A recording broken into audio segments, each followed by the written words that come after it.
Oi gente, eu sou o Neto, esse aqui é o canal Mil Páginas, e pra mim é até estranho falar de um Isekai da Dona Aranha.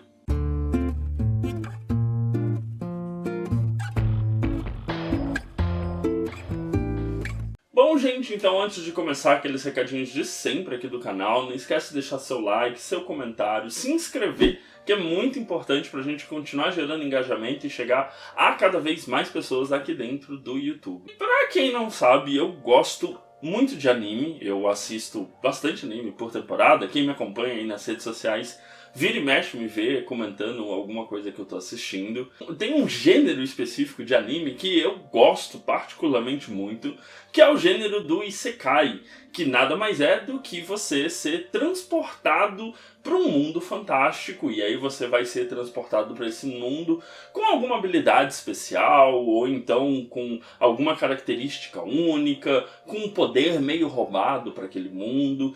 E eu já falei aqui de até outras obras do gênero, né? Tipo Overlord, Re:Zero, Log Horizon.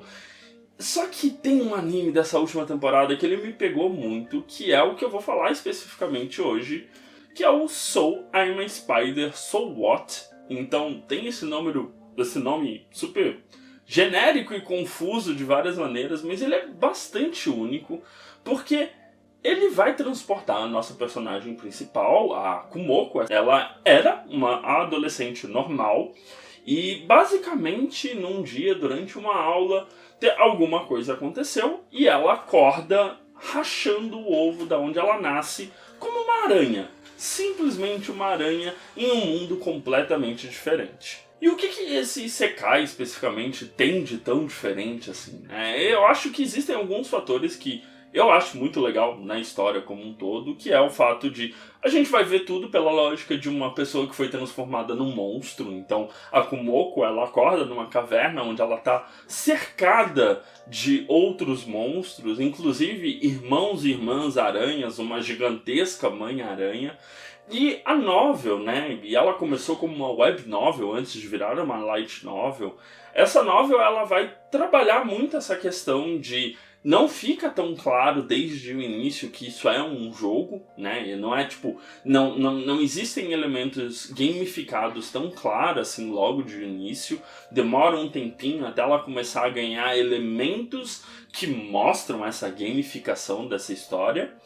E existe um fator muito legal, que é a personagem título, a Kumoko, a reencarnada, ela basicamente decide abrir mão da humanidade dela. Então, apesar dela ainda ter trejeitos humanos, pensar um pouco como humano, ela rapidamente entra no jogo de ser um monstro naquele mundo. Então ela não se importa muito, ela vai lutar contra os outros monstros, ela vai devorar esses outros monstros.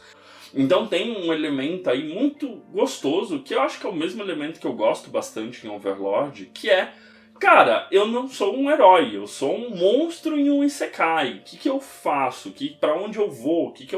Eu ainda posso ser considerado humano?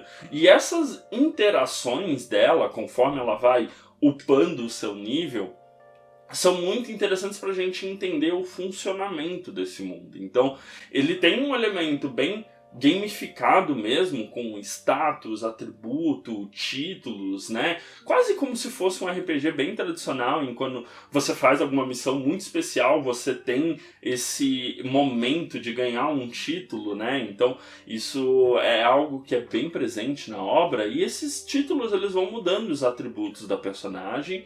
A leitura é muito rápida, porque tudo se passa basicamente com a personagem. Como ela é um monstro, ela não fala, ela não verbaliza nada.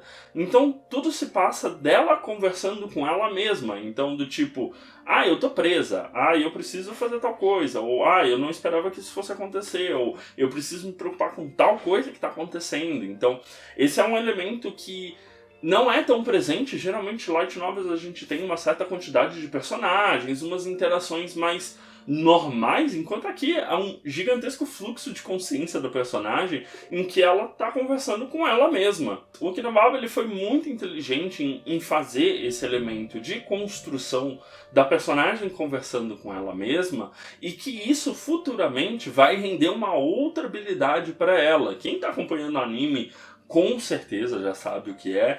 E essa novel, a light novel que eu li, o primeiro volume, ela compreende mais ou menos os 4, 5, 6 episódios ali do anime, com alguns aspectos bem diferentes. Enquanto no anime a gente tem uma história que não deixa claro que ela tá mudando o foco em alguns momentos, aqui na light novel a gente tem o que é considerado capítulo normal, que é focado na própria Kumoko, e a gente tem os Season 1, Season 2, Season 3, que é quase como se fosse um spin-off, em que a gente vai acompanhar a rotina dos outros alunos que foram transportados para esse Isekai. Então um deles é o Shren, que é o Shun, na verdade, era o Shun na vida passada, e ele tá vivendo como um príncipe, ele se deu bem. Enquanto a Kumoko foi parar num labirinto embaixo da terra cheio de monstros, o Shun ele reencarnou como um homem na aristocracia, com incríveis habilidades, porque todos os reencarnados eles têm status que fogem um pouco do normal, né? Eles são um pouco mais overpower para esse mundo. E a gente vai acompanhar isso meio como Season 1, Season 2, Season 3, então mais ou menos a cada 3, 4 capítulos da Kumoko a gente tem aí um capítulo extra. E como se isso não bastasse, existem capítulos ainda mais diferentes que eles chamam de interlúdio, né? O autor chama de interlúdio aqui nesse caso.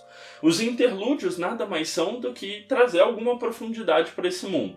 Então ele vai mostrar contar alguma coisa sobre a interação do rei, que é o pai do Shren, com o herói daquele reino, ou então alguma outra coisa que está acontecendo em outro local, com os elfos, por exemplo. E ele tem uma organização bem linear que foi completamente diferente para mim do anime. O anime, quando ele vai fazer essa troca de foco de protagonista, né, a gente não está vendo a Kumoko, a gente está vendo o núcleo humano da história. O núcleo humano da história no anime, ele tá muito pra frente, né? Não é a mesma variedade de tempo, enquanto que na light novel não. O que tá acontecendo com a Kumoko naquele momento, a gente vai ver o que tá acontecendo exatamente naquela faixa de tempo com o Shun. Então, tem essas características que são bem diferentes e me fez gostar até mais do anime, porque o anime, pra mim, ele funciona muito bem nas partes que é a Kumoko, que é a aranhinha, mas ele funciona terrivelmente mal nas partes que são as partes humanas.